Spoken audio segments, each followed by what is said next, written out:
Hi everyone, and Happy New Year from the Celtic View Podcast. We have our first podcast of 2023 coming up, and what a 2022 it was for Celtic, and hopefully this calendar year we have plenty to celebrate as well and plenty to talk about on the podcast.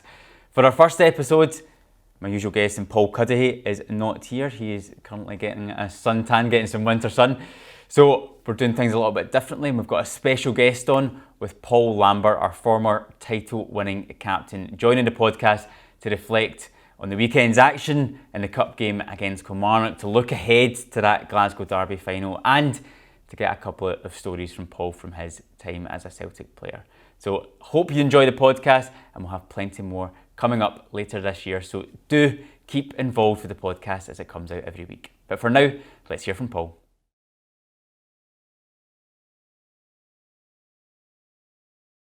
Delighted to have Paul Lambert on the podcast. Paul, how's things with yourself? Yeah, okay. Yeah, everything's fine at the minute, and we're just enjoying the life at the minute, and then see what happens in the future. Brilliant, that's great. And there's been lots of Celtic games to be excited for over the last few. Well, we're going to get into this season in general, but I think the first place we need to start, Paul, is to reflect on the weekend and a 2-0 win over Kilmarnock, which books us our place in the League Cup final. It was a tough game. Probably from your own experience, you'll know semi-finals sometimes can kind of follow that pattern, can't they? It's a one-off, Ryan. It's a one-off game, and I've seen a good bit of it. The majority of the game, the weather looked terrible up there, which is a normal occurrence up in Glasgow. So it's a one-off game, and Kilmarnock have nothing to lose, and Celtic have everything to lose, really. So, but the way the guys done the job, you get the job done and move on. You don't dwell on it. It's the final that you need to get. Yeah, that's the big one, the final, and you've got to win that for people to talk about. If you lose, it's not a great feeling to lose it, but they're in the final now, and it gives them that chance to, possibly get a domestic treble, really. I mean, you've played in teams that have won trebles, that have had that winning mentality, and I think a lot of the time in cup games, when you look at things like the weather, sometimes you can come off the back of having a cup shock and you can blame these types of things, but this team just don't have that within them. They've just got that mentality that keeps going. Is that something you see in the team from your own experience? It's a difficult question because it's different eras, different times, different teams, different. The team I played with, I think I said before, was that team I played with could have went anywhere in Europe and picked up a result, and it would have been a shock because they were really, really strong mentally, really strong physically, and a really, really good football side. That team I played with. So this team looked still relatively new with each other with it, and that's why, hence the reason the Champions League maybe never went as well as what they'd hoped. But the league domestically, Ange is doing brilliant. The next stage is for Celtic to make a little mark in Europe, which I think they're more than capable of doing, and hopefully they win the league and get that opportunity again in Champions League, which is going to be important. But the mentality of the team now and what they're playing in front of now is really good. They play really good football. They all look as if they know what they're doing. That's what I see with Celtic. They look as if they know exactly what they're doing. The manager knows what he's doing. The recruitment, the guys have come in, have done great. But the new guys have come in, they've took to it really, really well. So I think everything as a whole, the team is going really, really well at this minute. See, when you're watching a game like that and you're seeing the weather, does it kind of make you think, I'm actually glad I'm not really playing up in Glasgow anymore and I'm not having to get the boots on? Do you know what, Ryan? I never actually minded it, the weather. That was our upbringing, really. That was your culture. And I remember playing in Germany in the snow, and I wore short sleeve shirt, and they looked at me as if I was half mad, really, you know. But it was just part of the culture. I think that you've got to get used to that. It's part of the game. The weather is part of the game. You have to master the conditions with it, and the better team will win. With Celtic were the better team. There's no doubt about it. But the weather in Glasgow is you've got to get used to it and you've got to adjust it, really. Yeah. I'd just like to pick your brains a little bit about Celtic's midfield at the moment. I've obviously yourself being someone that operated in that position for so long and dominated in midfield. The weekend it was McGregor, Hatate and Aaron Moy who really seems to be coming onto a game, and of course O'Reilly's he's been involved in the team throughout this season as well. What have you made of the structure of the midfield and the way that's operated? I think that's been a key to it, really. The three lads in the middle of the pitch, whether it's the first three you've just mentioned or the latter three, it very rarely changes. And the way Celtic play don't change, so all the guys know their jobs, what they want to do, and where they hopefully should be in the pitch at the right moment, with and without the ball. So they know all that. The great thing, it allows Callum to go on the ball, I think, pretty, I'm not saying easily, because you've got to find your own space. It's not an easy thing to find your own space with it, and he does that really, really well.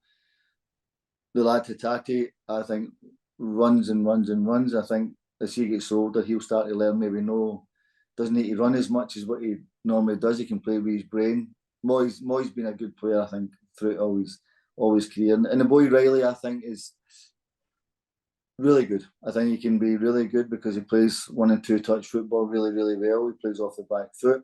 He receives it really well. Good eye for a pass. So, and he's a young one, and he'll go through peaks and troughs how his career's going to go. But I think the three guys that play in the middle of the pitch, whether it's the three you mentioned at the beginning or three you mentioned before, they all know the jobs. They all know exactly where they're going. And it allows Callum to get on the ball and see the 5-yard passes that people probably don't appreciate as much. But when you pass the ball 5 yards, it gets other people free. And that's what he does really, really well. Yeah, particularly in a game like we had on Saturday as well, where the pitch wasn't in the best conditions. You've got to have that ability to keep the tempo going and keep the flow going as well. And you kind of mentioned there about the consistency of the midfield. Is that something that you found when you played? You were in there with maybe like Neil Lennon, Stilian Petrov. When you have those relationships as a midfield sort of trio, that's a real sort of, that's something that helps your progress as a team?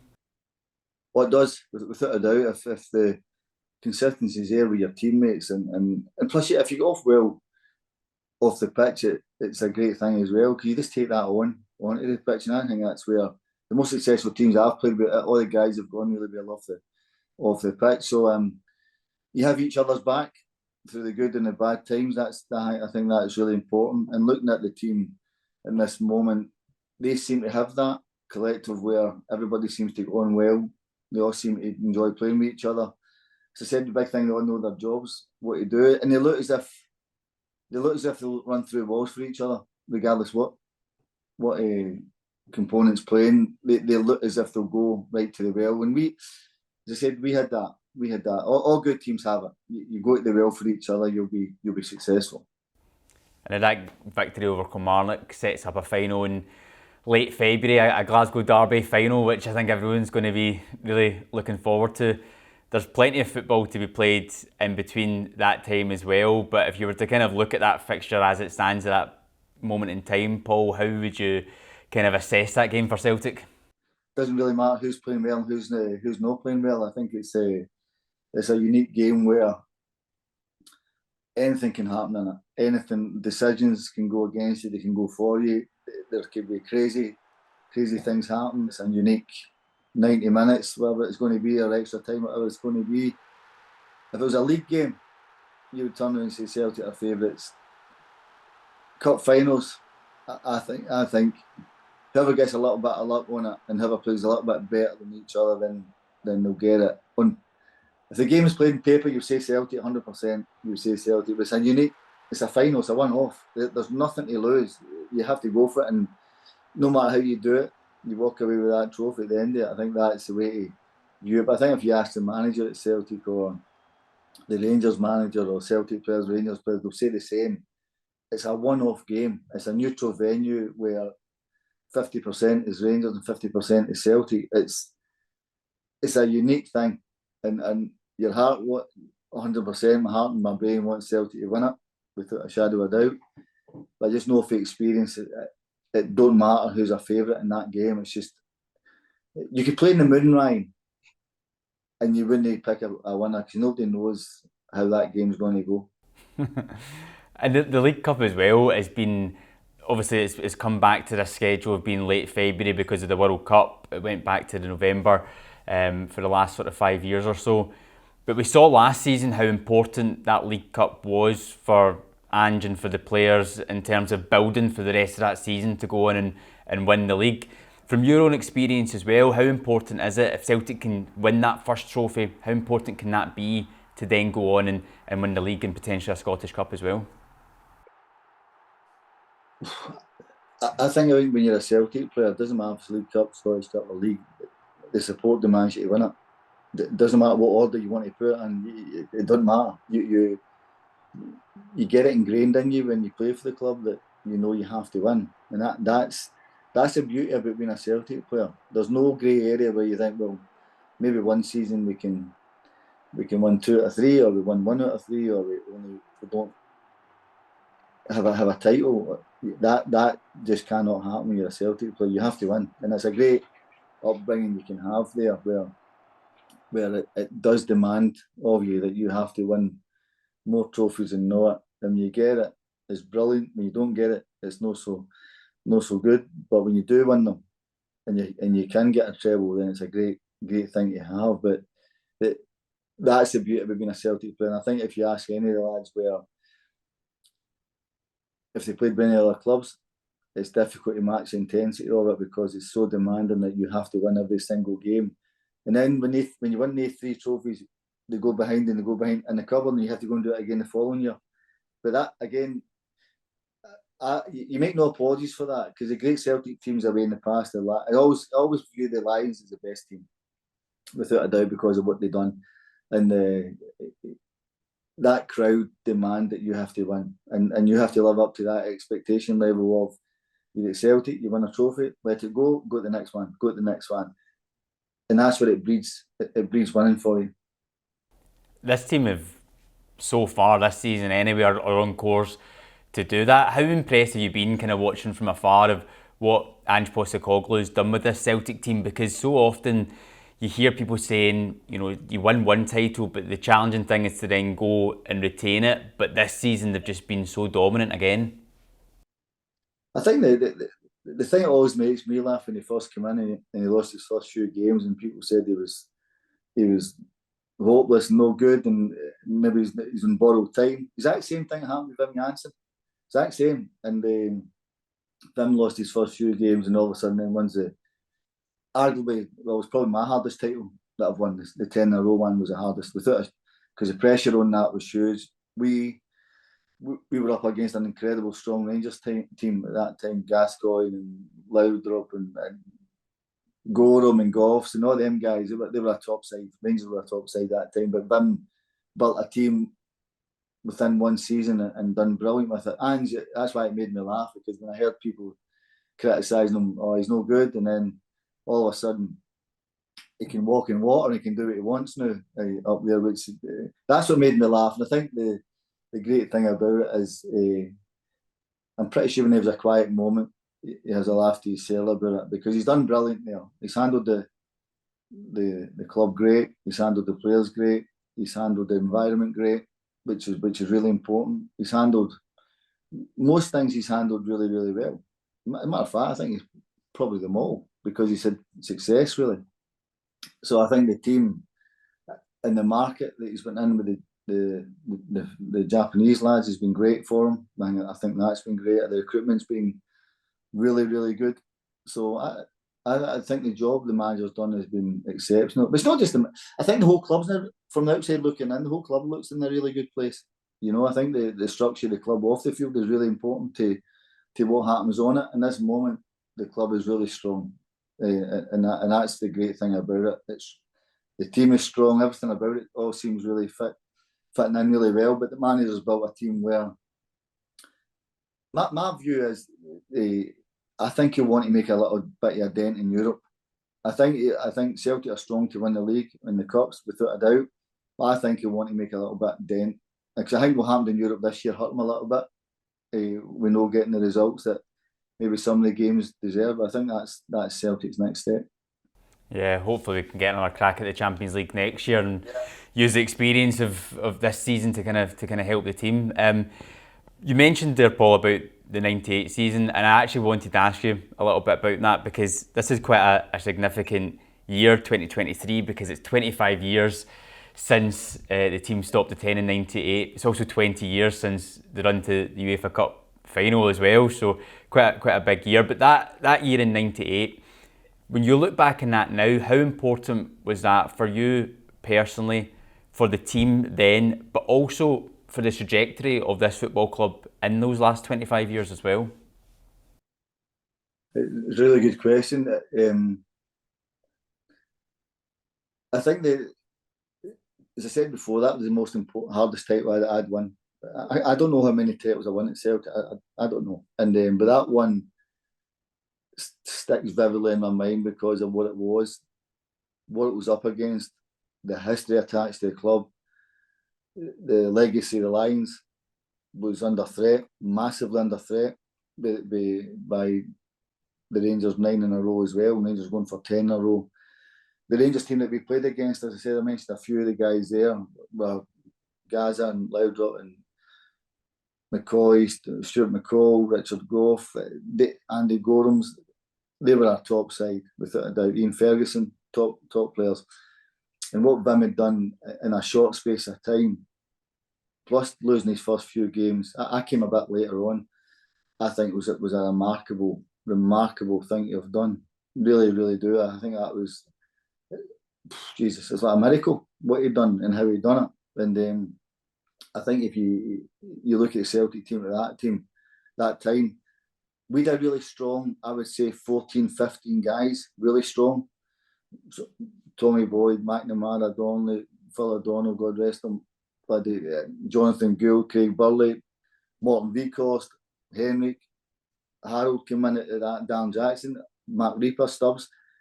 Really, really top players. But for anybody in an injury, then it was a little bit precarious. So, Rico Noni was great for us when he played. So, but the title that year was astronomical. To protect the legacy of the Lions, which I think was vital to them, because of that era, my opinion, that era, I don't think will ever been beat. The team. Put it this way, you won't win a European Cup / Champions League trophy with a radius of 30 miles. The 11 guys for Glasgow. That will never ever be done ever again. I don't care who you are. You'll be some sort of magician to pull that. You need to be Harry Potter to pull that off. So I think when you look at that, we knew the importance of it, the title of it. Probably the turning point was the New Year game, the 2-0 game. That gave us a thing of, yeah, we can get this. Because a year earlier, obviously won the Champions League. The pressure wasn't massive for me because I knew what it was and I knew what it entailed. But that title was probably probably the hardest one that I'd won. For yourself, then you're saying like the pressure of going for that title is even more than going into a Champions League final. I mean, it's quite remarkable when you think about it like that. Well, I think that it was two different occasions. The Champions League final was easy for me because I played with unbelievable players. The guys had won World Cups and guys had won massive titles. The team that was up against Juve was incredible, probably the best team in Europe at that time. It was a one-off final where we played ever so well and got the result. And then circumstances dictated I came back to Glasgow to see what we could try and achieve here. And it was a huge challenge. The challenge was huge. It was I knew what was at stake, the history of it, and that was that. When you look at it, the history of the club was protected by it. The 9-in-a-row Celtic team, the great Jock Stein era, that was unbelievable. When you look back on it, it was just an incredible achievement. And you're right, 25 years. You think it was just happened yesterday, what had happened, but what they guys done, my teammates, they deserve so much credit for what they've done, because sometimes it can pass by without fleeting, but the pressure they guys were under, or were all under, was remarkable, you know. Yeah, and as I mentioned before, another milestone which will be coming up this year is 20 years since the run to the UEFA Cup final as well, which is again is crazy to think it's been that length of time. When you just kind of think back onto that run, What sort of springs to mind? What emotions come to you, Paul? I think I touched on it earlier. I think that team could have went anywhere in Europe and get results. I really do. I think we had really top side, really strong, really physically strong, mentally really strong team of men, basically, that were proper men. I think that was important, that the physically and mentally we could handle a lot of big games with a manager who was great, backroom staff that was great, and collectively we all got on really well. As I said to you before, we all got on really well, and we had big characters there that when they really accept second best, and we just fell short. But if you look at the Porto team, Ryan, they went on to win the Champions League the year after, so they were a right top side, but we gave them a fright. But I still think there's only couple of disappointments. Losing it, 100% losing it, that's your biggest regret. I don't think the stadium was good enough to hold that European final. It wasn't big enough for the Celtic support. It wasn't. And I always remember the pitch wasn't great. It'd been relayed and it wasn't great. It was very, very dry. And Seville was roasting hot that night. But I don't think the stadium was good enough for the Celtic fans. It wasn't big enough because we totally ruled that stadium. It was just, we just fell short of that. And that would have been absolutely brilliant to win a European trophy with Celtic. It would have been brilliant. Yeah, I mean, you think of the run up to that final as well. Is there any games and any memories in those games that stand out? I think so many fans will look at Boavista away, Anfield away, Ewood Park, all those types of ones. But is there any for you that really stand out? Liverpool at Anfield was incredible. That was a brilliant game. That was just a great game. That we went down there and obviously we drew 1-1 at Parkhead, and people thought, it's a bit tricky now going down there. But I see that team I always thought could get results. And with Henry, you always felt you could get a goal. And I know he never scored that night, but I think his presence up top was huge for us, because I always just think Henry could score it or nothing. And if you wanted a chance, he could score. But they were strong. Marcel, Lenny, Tomo, Stillian, Jackie or Didi or whatever. It was a strong core. It was a really strong Sutton and Big John. So it was a really strong defensive unit we had as well. Johan, Bobo. Without Bobo Baldi in the semi-final, I don't think we'd have got through, because Bobo Baldi against Boavista was extraordinary how he performed. And you've got the jewel in the crown with Henry that gets you the goals really. So, but collectively as a team we were powerful, and we just probably fell short, I think, in Seville. I don't know if you have any memories of the game at Anfield, but I've heard a few people talk about Martin O'Neill before the game and a speech that he gave that really kind of got all the guys up. I don't know if you have any memories of it, of what he might have said before that to get everyone going, or is there any kind of good memories of the changing room after that game? Do you know what? The manager, the gaffer, never really spoke too much before games. A few minutes that made you feel, yeah, we're ready for this. That was, to me, that was his unbelievable strength. Was not that we need motivated, because I think if you've got to motivate yourself, there's a problem. That you're ready to go, you're ready to play. The atmosphere at Anfield. You know exactly what you're going to go to. You know the cauldron that it's going to be.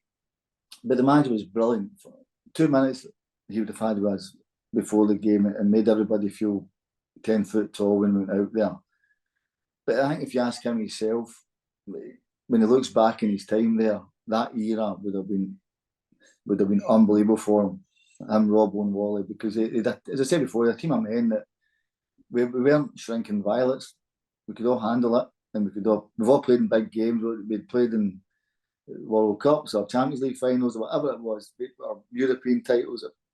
The guys were all big players. There wasn't a shrinking violet in there. You thought, he won't go to the well for us. But the manager, yeah, I remember the speech in 2 minutes, but he always made you feel 10 foot tall. And you think the simple things you'd done, he made you feel that they were great things. And that to me was his strength. Yeah, brilliant memories, and I'm sure we'll be talking a lot more about them as this year goes on, as we get closer to those actual milestones.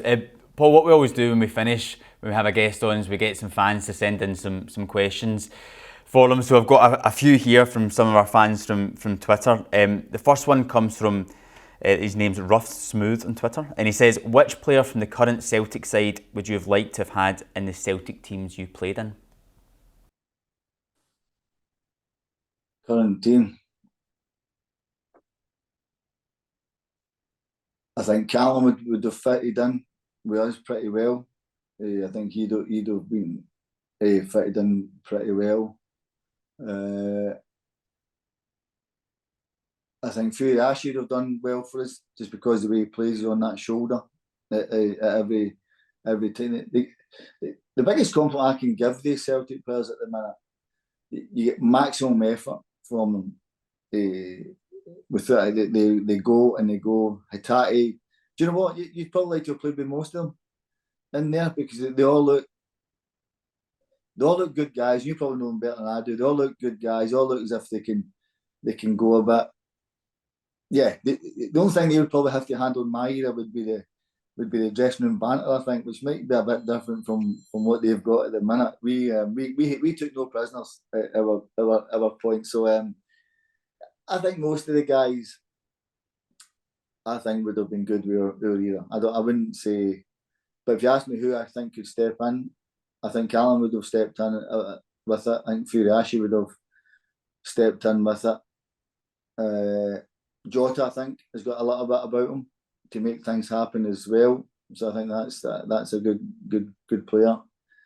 That's a good question. That actually, it's a really good question. I think most of the guys could do it. Yeah.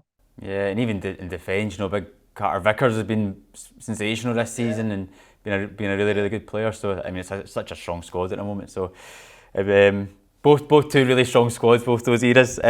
Talking about that dressing room banter, we've got a question here from Mark Cunningham, and he's asking you, did Henrik ever cheat at pool? Well, that became ultra competitive. That was that became nobody ever cheated, but it became ultra competitive. That was before training. The two is every morning, and it became. It's funny how people have. I actually forget a lot of these things that actually go on, and the people refresh your memory of it. But the actual competitive level at the pool games was extraordinary. Really, it's every morning. Every morning we played, and we were first in. I think maybe about 8:30 or something we were in, and we played pool before we went to change for training, and that was it became quite competitive. Yeah. How heated did it get? Did it ever get to really get a point where it was really boiling over at any point? Other than that, the air was blue with language. I would say that. I would say that it was whoever lost had to make coffee, and he hated making it in the morning, and so did I.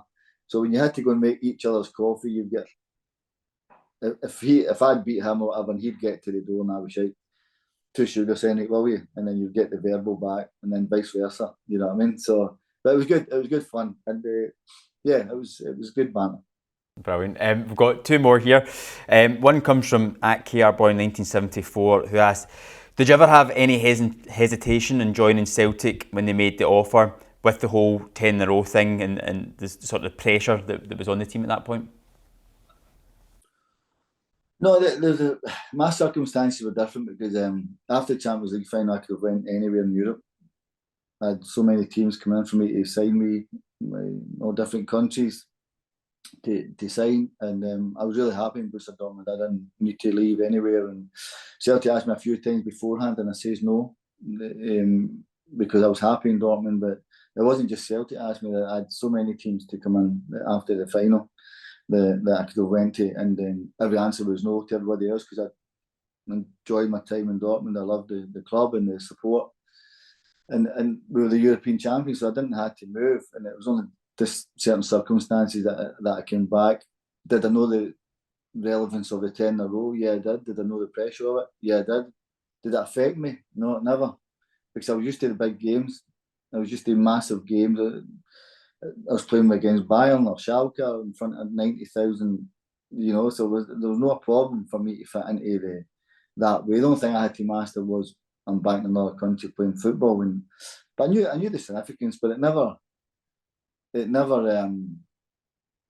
it wasn't a weight around my shoulders. You know what I mean? It was something I wanted to thrive on, to see if we could do it, and that was a great thing.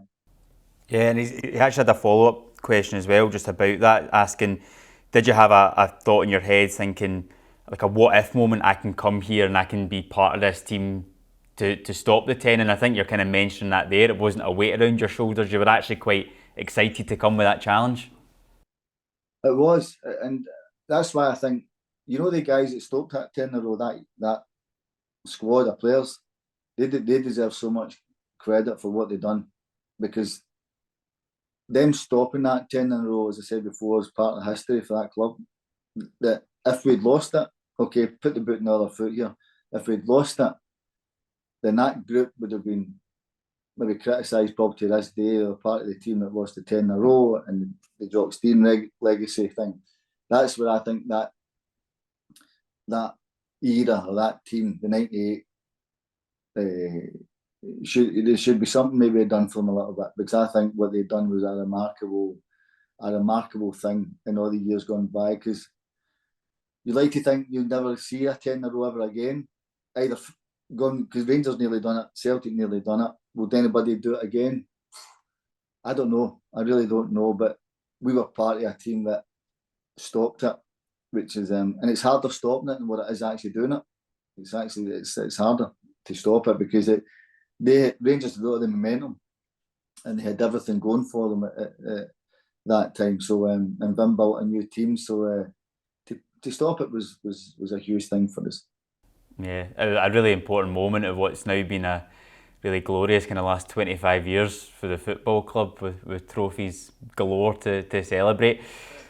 Paul, thank you so much for taking out the time to speak to us in the podcast. It's been really great to hear some of those stories and to chat about this current Celtic team. So really appreciate the time, and I'm sure we'll be speaking a lot more as the year goes on, as this Celtic team hopefully goes on to win more trophies and we kind of get closer to those anniversaries as well. So thank you so much.